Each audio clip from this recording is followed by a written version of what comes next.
এখানে? হ্যাঁ আসলে এই রেস্টুরেন্ট। হ্যাঁ বুঝতে পেরেছি, এই রেস্টুরেন্টের ওয়েটার তুমি, তাই তো? এই দাঁড়াও দাঁড়াও, তোমরা দুজন দুজনকে চেনো নাকি? হ্যাঁ আমি তোমাকে বলছিলাম না যে আমার একটা এক্স ছিল। ও আচ্ছা আচ্ছা, ওই অপদার্থ ছেলেটা। ওই সেই মাহাদি।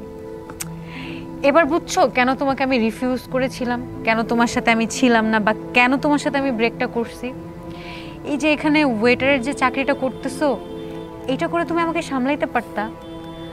তাও ভালো যে ওকে আমি বিয়ে করি নাই, বিয়ে করলে তো এখন মানুষ আমাকে ওয়েটারের বউ বলে ডাকতো। তুমি একদম ঠিক কাজ করছো যে ওর সাথে রিলেশনটা ব্রেক আপ করছো। তুমি যদি আজকে ওর সাথে রিলেশনটা রাখতে, তাহলে আজকে তুমি হইতা ওয়েটারের গার্লফ্রেন্ড। ব্যাপারটা কতটুকু হাস্যকর তাই না? একটু নিজেকে বিল্ড আপ করার ট্রাই করো, বুঝছো? এই ওয়েটারগিরি করে আর কতদিন চলবা বলো? তোর বলা শেষ হয়েছে? কেন শেষ না হলে কি তুমি কিছু বলবা? অবশ্যই বলতে তো হবেই, এতদিন পর দেখা যেহেতু হয়েছে কিছু তো বলতেই হবে। আমি ভাবছিলাম যে আমার সাথে ব্রেকআপের পর তুমি হয়তো চেঞ্জ হয়েছো, কিছুটা ভালো হয়েছো। তবে আমার লাইফে কিন্তু ভালো কিছুই হয়েছে তুমি চলে যাওয়ার পর।